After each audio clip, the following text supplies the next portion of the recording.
Stranger Things, c'est terminé. Après 10 ans de bons et de loyaux services, l'un des monuments de la pop culture des années 2010 a tiré sa révérence. Les frères Duffer nous ont-ils offert un final à la hauteur de nos attentes? Je te propose d'en parler dans cette première vidéo de l'année.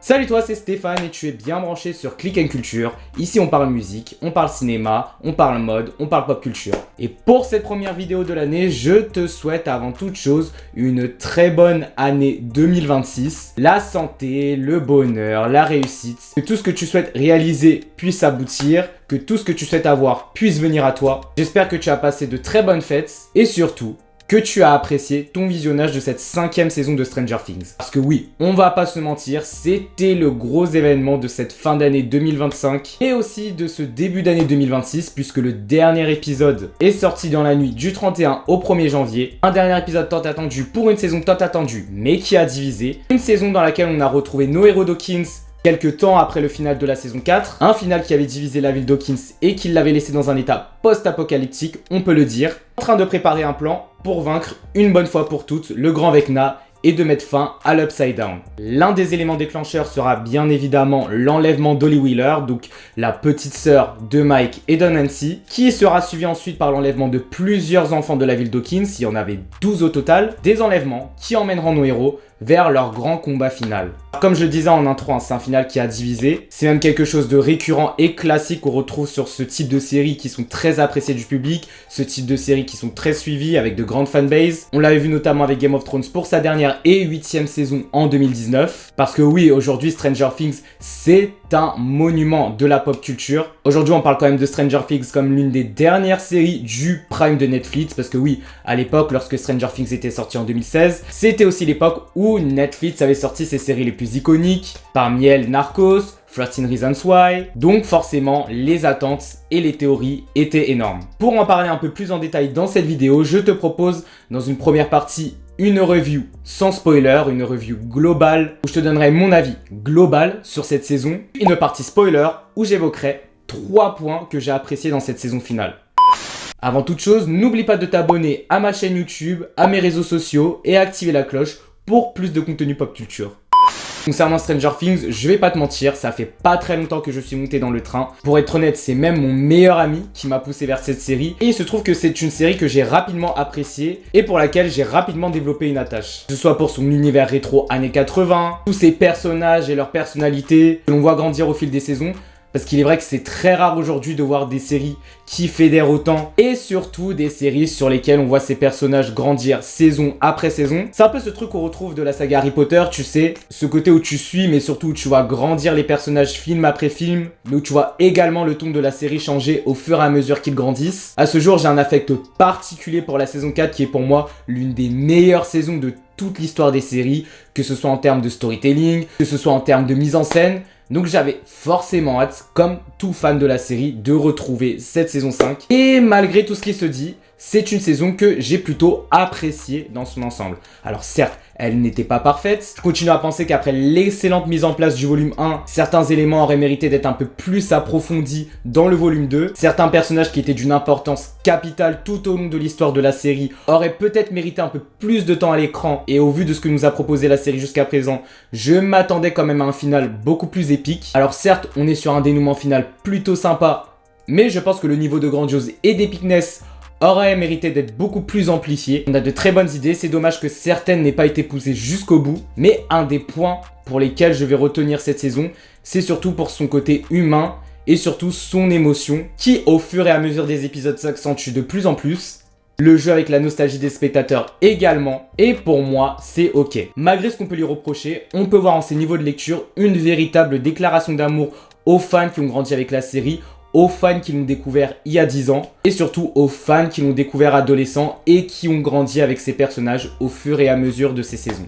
J'aimerais développer un peu plus en détail avec toi, mais je pense que tu puisses comprendre ce qui m'a fait aimer cette saison. Je vais t'évoquer 3 points que j'ai particulièrement appréciés dans cette saison. Attention, à partir de là, je te préviens, ça va spoiler, donc si tu n'as pas encore vu la saison 5 de Stranger Things, je te propose de revenir après visionnage. Un des points que je vais retenir cette saison, c'est également la mise en valeur de Will et la manière dont elle a été faite. Pour ma part, moi qui trouvais Will un peu en retrait sur la saison 4, je n'ai pas été déçu avec cette saison 5. On parle quand même d'un personnage central de la série, tout a démarré avec lui, donc il était normal de lui donner un peu plus d'importance. Si tu as vu la saison, je pense qu'on a tous été scotchés par l'épisode où ses pouvoirs se révèlent enfin. Cette révélation de pouvoir va d'ailleurs très clairement dans la logique de l'arc narratif du personnage dans cette saison, une logique qui est très clairement celle de l'acceptation de soi. On le voit depuis le début de la série, c'était peut-être pas flagrant, mais c'était sous nos yeux. Depuis le début de la série, Will est cet enfant qui se sent différent, qui se sent à l'écart, fait qu'il a été écarté du groupe pendant un long moment, et ce même si le groupe a remué ciel et terre pour le retrouver, et même lors de son retour, on a bien vu que les choses avaient changé. On l'a vu à travers les différents easter eggs qui nous préparaient à sa potentielle connexion avec Vecna et le flagelleur mental. Ce sentiment de mise à l'écart s'est d'ailleurs accentué en saison 4 par rapport à son orientation sexuelle et surtout le fait qu'il a développé des sentiments pour son meilleur ami. On l'a vu déchirer, on l'a vu se remettre en question constamment. Et c'est en ça que je trouve que la saison apporte une conclusion efficace à son arc, puisque dans la foulée du développement de ses pouvoirs,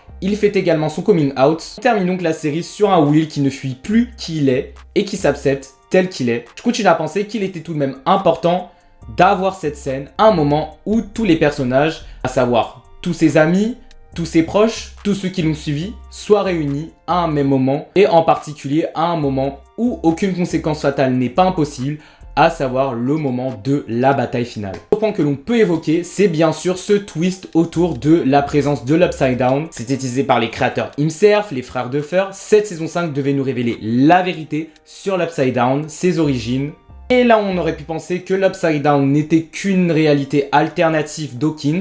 On nous explique finalement que depuis toutes ces années, l'Upside Down n'était qu'une passerelle vers une autre dimension, la dimension X, qui était également appelée l'Abysse. Alors je sais pas toi, mais je trouve que en tant que fan de science-fiction, cette explication et surtout cette direction prise donne un côté un peu plus space opéra à la série, en nous emmenant même dans une saison qui est censée conclure des arcs de 10 ans dans des terrains inconnus, ou du moins presque inconnus, puisque si tu es resté attentif à ce que nous montraient les flashbacks du passé de Vecna ou d'Henry, vu que c'était à l'époque où il s'appelait encore Henry, on voyait déjà quelques images qui nous emmenaient au-delà d'une dimension et surtout d'un paysage au-delà que ce que nous connaissions depuis 2016. Tout était brillamment ficelé. Le fait que la dimension X se trouve dans un paysage désertique peut être vu comme un lien direct avec l'endroit où tout a commencé pour Vecna, à savoir le désert, puisque on l'a vu à travers cette saison, c'est dans un désert que la pierre a pris possession de lui et lui a donné ses pouvoirs. C'est vrai que sur l'épisode final, la présence de Démogorgon ou de chauve-souris que l'on a vu au cours des différentes saisons aurait été le bienvenu. Ça aurait pu donner au climax un petit effet Avengers Endgame. On avait retrouvé tous ces méchants qu'on avait vus sur les 4 films Avengers, les Chitauri, les Outrider, mais ça n'a pas gâché mon plaisir pour autant. Certes, Vecna ne tue personne et j'ai vu que c'était quelque chose qui avait été énormément reproché, mais au moins l'intention était là. Et les frères Duffer ont su comment jouer avec les émotions. Mais si je devais retenir cet épisode pour une seule chose en particulier, c'est surtout l'émotion qu'il a dégagée. Pour être honnête, je faisais partie de ces personnes qui ont fini l'épisode en pleurant comme un bébé. On peut voir dans cette scène finale beaucoup de symboliques, notamment une symbolique simple, efficace et très émotionnelle, une symbolique dans laquelle on se reconnaît, à savoir celle de la fin de l'adolescence et du passage à l'âge adulte. Le fait que Mike termine son compte lors de leur dernière partie de Donjons et Dragons, en s'imaginant un autre destin pour Eleven que celui que nous avons connu, à savoir sa mort dans l'explosion et la disparition de l'Upside Down, montre que avant d'être son ami, sa femme et un pilier de leur bande, Eleven est avant tout la représentation de ce symbole d'espoir auquel tout enfant peut se référer. Avant toute chose, Eleven est cette super héroïne aux côtés de qui tout enfant rêverait de vivre des aventures, et le fait que les créateurs aient choisi de la tuer, mais également choisi que Mike s'imagine un autre destin autour d'elle, peut être vu comme un choix pour Mike de garder Eleven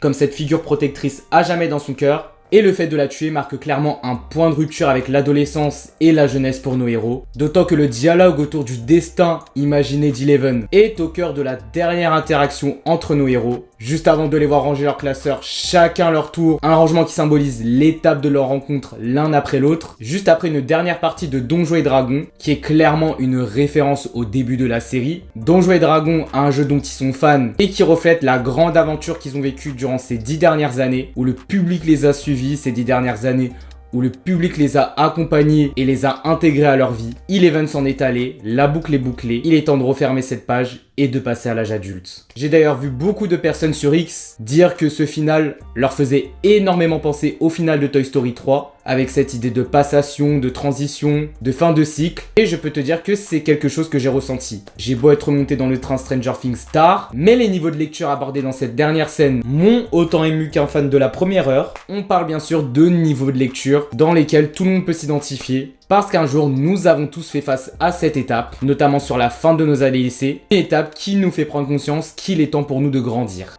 Et au vu de la longévité de Stranger Things, et du fait que nous avons suivi ces héros et que nous avons grandi avec, c'est quelque chose que nous devons accepter et faire à nouveau. Alors il y a notamment d'autres points que j'aurais pu évoquer, comme le fameux discours de Dustin lors de la remise des diplômes, qui est une référence directe à Eddie, personnage emblématique de la saison 4. J'ai beaucoup aimé le personnage de Max aussi, Max qui a un peu cette figure de grande sœur pour Holly et pour les autres enfants kidnappés. Sa position est d'ailleurs quelque chose qu'on peut retrouver dans la scène finale, cette idée de passation, de passage de flambeau, de savoir qui va être la relève de ce fameux clan, une fois qu'il ne sera plus possible pour eux de se retrouver autour d'une partie de Donjons et Dragons, jeu qui symbolise l'aventure de nos héros. J'ai eu beaucoup de débats autour du fait qu'il y avait peu de morts majeures, bien que des morts majeures aura pu rapporter un poids dramatique, il est important de rappeler que fin ou conclusion de série ou de film ne veut pas forcément dire tragédie. En l'occurrence, à part celle d'Eleven, il n'y en a pas, et pour moi, c'est ok. Peu importe ce que les gens ont pensé de ce final, Stranger Things est et restera cette référence de la pop culture, comme il s'en fait rarement. On peut notamment le voir par rapport à la direction que prennent certains acteurs,